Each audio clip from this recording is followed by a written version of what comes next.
On this edition of Lexington Now, Lexington's snow plan, police roll call, and the Black & Williams Center.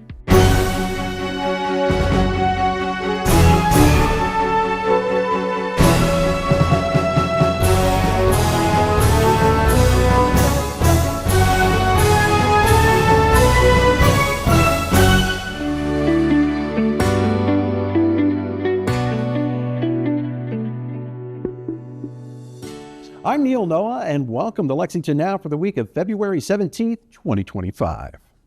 You probably know Lexington has a snow plan for dealing with winter weather's effects on our roads. But do you know how streets are selected for the plan?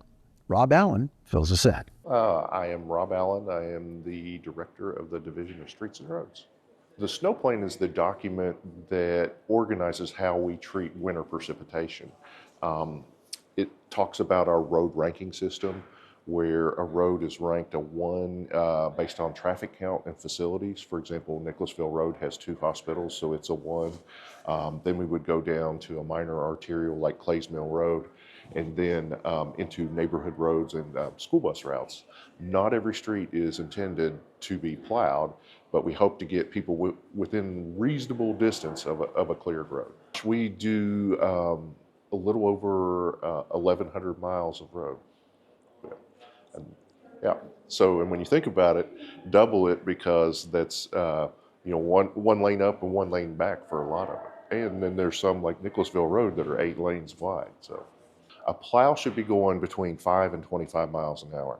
A little bit faster on faster speed roads, but to be effective with, especially if they are actually plowing versus plowing and salting, it's also a safety thing.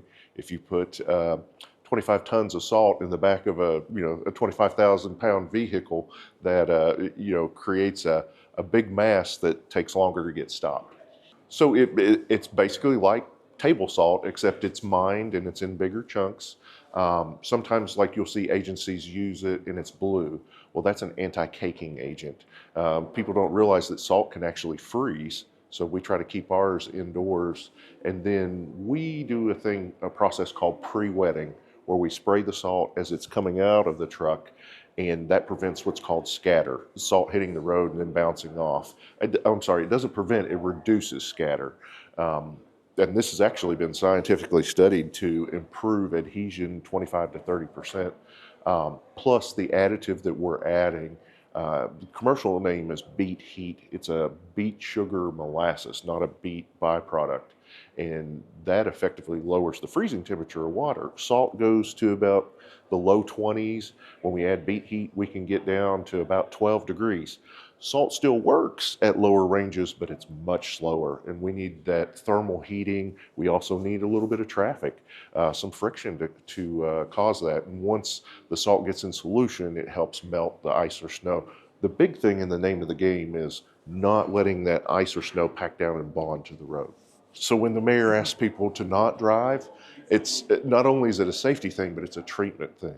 It's much harder to treat a road that's been driven on repeatedly and packed down.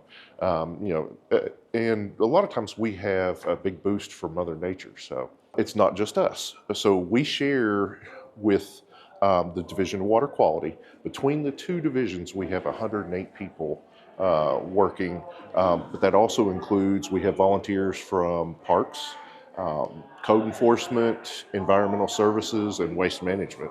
So, to be cliche, it does take a village. We've got, in the background, we've got 311 and fleet services. If we go on 12-hour shifts, they do too. So they're very, both those agencies are very important to us. And of course, public safety, we get calls from police and fire. If there's a structure fire, we need, and it's frigid, we need to go treat.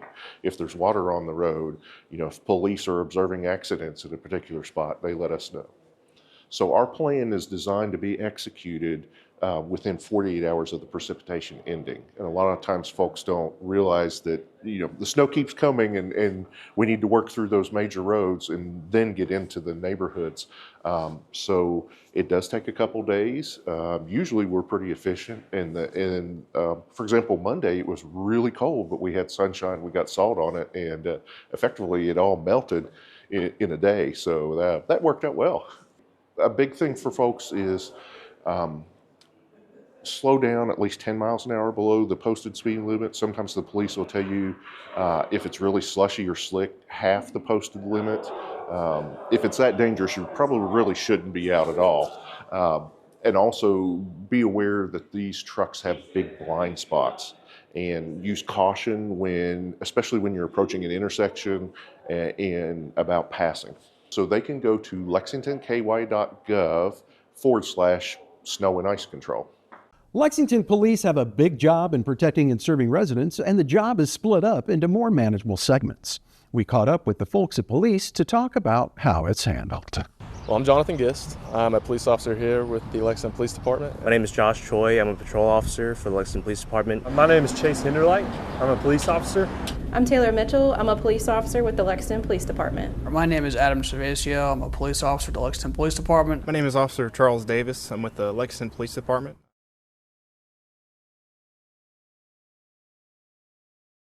So the city's broken up into 3 sectors. You got East, Central, and West. All those sectors have a first, second, and third shift. I work Central Sector, first shift, so my hours are 7 a.m. to 5 p.m. I work Central Sector second shift. I start at 4 in the afternoon and work until 2 in the morning. I work third shift, which is between the hours of 10 p.m. to 8 a.m. Each sector has something called roll call. It's like a mini headquarters for us. From there, we go over the roster, what beat we're going to be assigned to for the day. From there, we can go over patrol briefing, which is essentially just a PowerPoint that kind of gives us persons of interest, vehicles of interest, events going on in the city that we should be aware of. Kind of lets us strategize on how we're going to be proactive and where we're going to be proactive. But once we leave there, we go to our assigned beats, patrol the area, and take our dispatch calls. Current events, things like that will shape what we respond to in a day. So the only thing typical is about the first 20 minutes of our shift. My first call of the day can be someone shot, or it could be someone in a vehicle wreck. It could be a stolen vehicle. It could be all kinds of things. So your day is never the same. It always starts out different, and it always ends different. In law enforcement, there is no typical day. You never know what you're going to get. Every day is different. Sometimes we'll take 5 calls a night. Sometimes we'll take upwards to 15 to 20. It's really one or the other. So as a female officer, I work with a lot of males, and I've had nothing but great experiences here. I was the only female in my academy class, and I never felt any different. I love the guys that I work with and the supervisors that I've had. It's been nothing but a brother-sister relationship, and I can't say enough about how hard those guys work and how hard this department works. It's basically a gigantic family. You take care of everybody from all walks of life, all different places, across the state, across the country.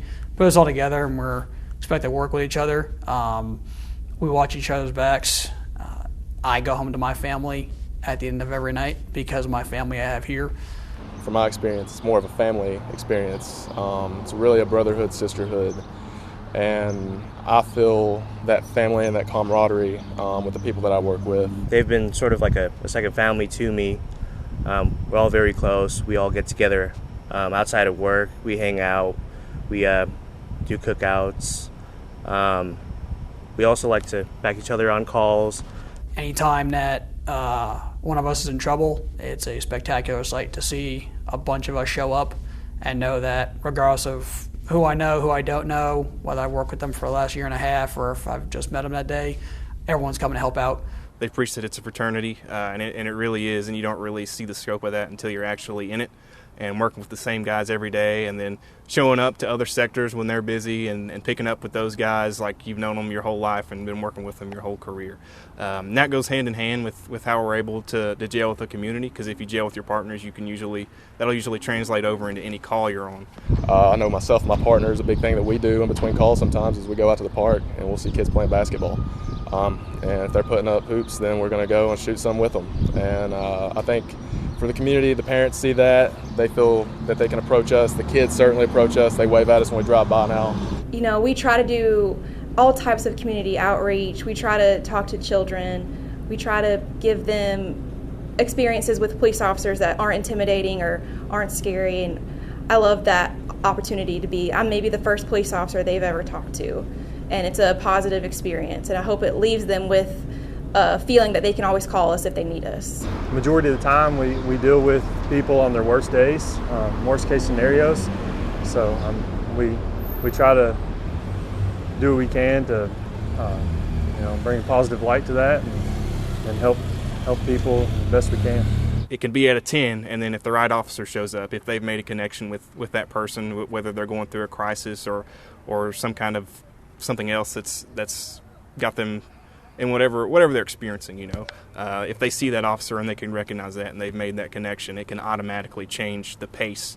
We like to build rapport with them, get to know our gas station owners, our store owners, and just develop a good rapport with them, so that way if a big crime were to happen in their store, if they were to be witnesses to those crimes, they're more open to give us information, and they won't be so wary of being like, oh, that's the police, yada yada yada. They know us as Josh instead of Officer so and so. After this, the Black and Williams Center gets upgraded.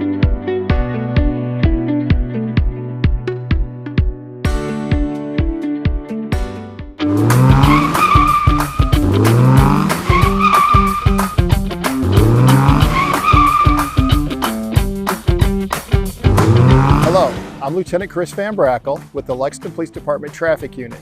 Today we are talking about disability accessible parking and the aisles between those parking places. Accessible parking is a valuable and necessary resource for people with disabilities, and that includes the striped area next to accessible parking spots. These are access aisles, and it is illegal to park here even if you have an accessible parking permit. Police and Lex Park will write tickets when they see vehicles parked in an access aisle or parked in an accessible space without a placard, and the fine is $250. Know where and where not to park. Keep the access aisles clear. Thank you, and drive safe.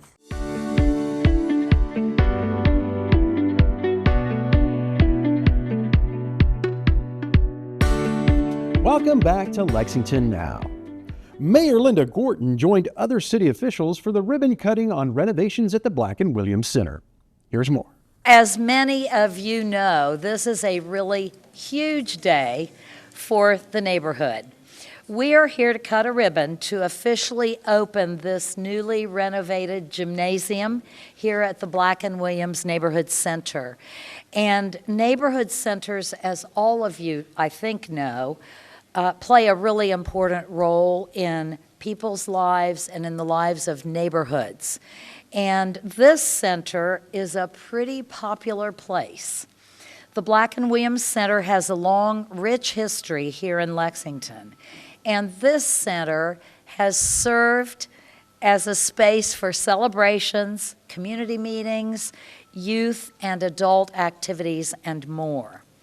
So in 2017, think how long ago that was. This 5,000 square foot gymnasium was closed due to unsafe conditions. And it has since gone, you can look around, gone through a total renovation. And we're really proud of this space. The scope of the renovations includes new roofing, window replacements, new heating, new cooling, multi-purpose flooring. You can see the flooring is really great. And 2 new basketball goals. So we have new storage, a stage platform, a warming kitchenette, and ADA accessible restrooms. They've all been added to allow this gym to serve not only as a community room for neighborhood residents, but a social services-based organization room for organizations that serve our community. Black and Williams was dedicated in honor of the late Evelyn Black and Alex Williams, trailblazers and local leaders in Lexington's African American community. And I suspect they're smiling down on this space today. Frederick Douglass said that if there is no struggle, there is no progress. Douglass said this in an 1857 speech that was a landmark in the fight for abolition and the Civil War. This appropriate and poignant quote reminds me that progress can require not only effort, but also sacrifice. To arrive at this day, we are cutting the ribbon to officially open this newly renovated gymnasium, and it has taken a lot of effort and a lot of sacrifice. I just want to say, as a longtime serving member of council, it's just an honor to be here today. This project I know has went through a lot of trials and tribulations. We talked about potentially demolishing this building and creating more parking for the space, but I think to Commissioner Ford, his team, the administration, listening and being responsive to the community and to the folks that use the space, that we need to continue to invest in Black and Williams Center and this neighborhood to create facilities and spaces for the community to come together and to benefit. I never knew I would learn so much about architecture and renovation when I accepted this position 4 years ago. Membrane and insulation boards for rooftops, wood flooring infill, abatement, and so much more. Thanks to this project, I will be adding some titles to my resume. Mayor Gordon, Councilmember Lynch, all of the council members, past and present, thank you for approving the funds that allowed this gymnasium to be renovated. We know that there are numerous needs throughout the city, but after 7 years of closure, this community is grateful for the completion of this LFUCG project. Many people drive by and wonder what is actually occurring inside of Black and Williams. I can tell you a whole lot more than most people realize and or recognize. There are a lot of dedicated staff who work tirelessly day in and day out for all of the residents of Fayette County. Not only my staff with Community and Resident Services, but social services staff with the Parent and Guardian Empowerment Program, staff and volunteers with NAMI, National Alliance on Mental Illness, staff and volunteers with WESEP, West End Community Empowerment Project, United Way, Waypoint staff, and the unofficial staff of the building that keep us all in check, the distinguished ladies of Elder Crafters.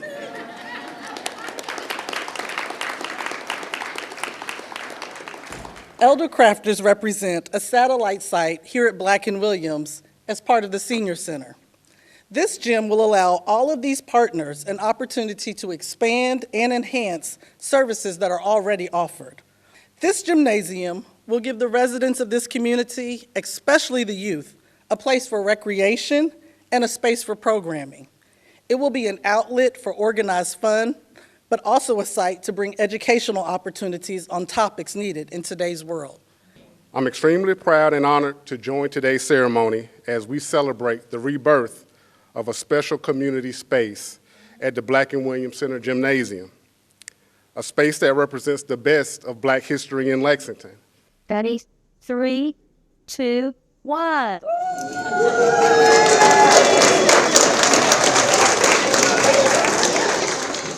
Mayor Gordon and officials at Ashland, the Henry Clay Estate, unveiled plans for a new artwork in honor and memory of those who were enslaved there. Today, the Ashland Estate is helping us kick off February, which is committed in our 250th birthday to Black history.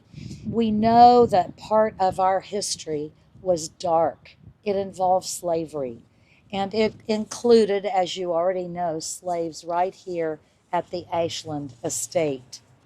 So Ashland has gone a step above so many others in recognizing this aspect of its past. We're doing something very different. We've created a special tour called When Reason Sleeps, Brutality Walks Free. This tour will be offered every Tuesday, Wednesday, and Thursday at 11:30 and 2:30. $20 for adults, $10 for college students, and K through 12 students are free. We are also here today to unveil the design for our new memorial for the enslaved called Breath of My Ancestors.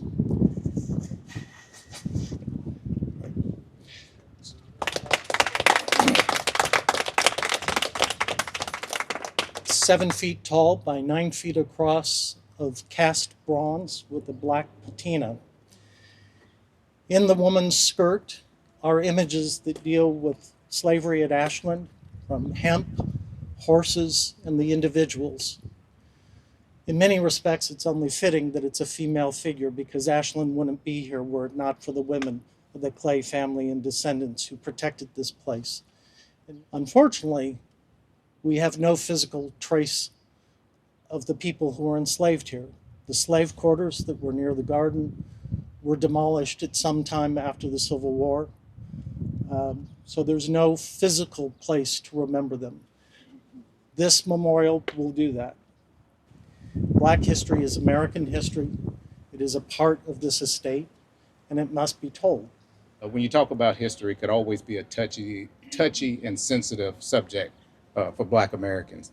So I think as we continue to celebrate our history and celebrate and recognize the truth, I think it's important that we continue to look for opportunities to share that history and that truth in a way that could be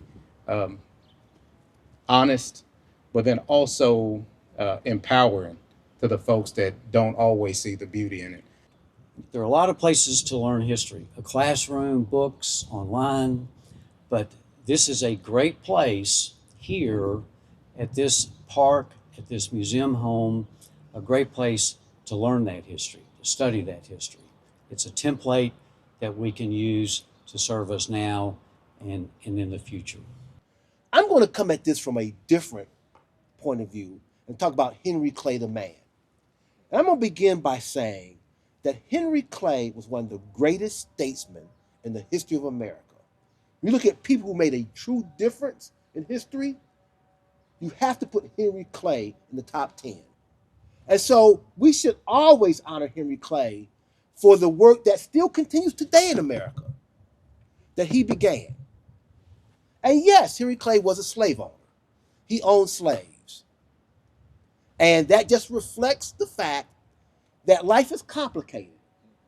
And as mankind, we're full of contradictions. But that doesn't mean that we shouldn't honor those things that are good and acknowledge that sometimes things that happen are not so good.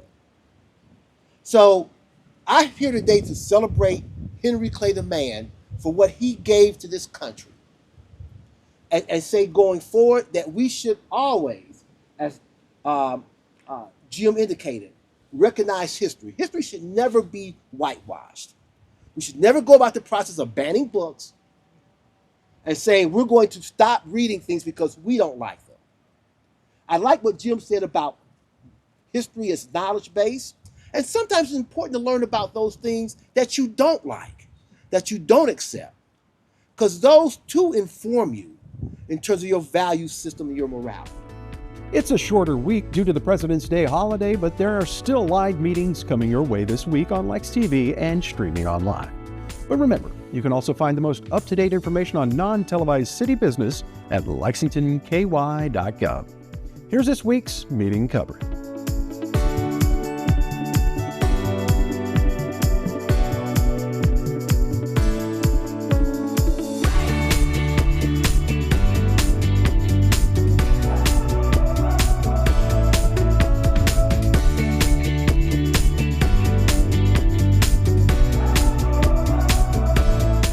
That's all for now, but as always, you can keep up with us on social media. Check out the latest traffic updates on X at LexRex, or catch our live traffic cams on lexingtonky.gov. For all of us at Lex TV, I'm Neil Noah, and that's it for now.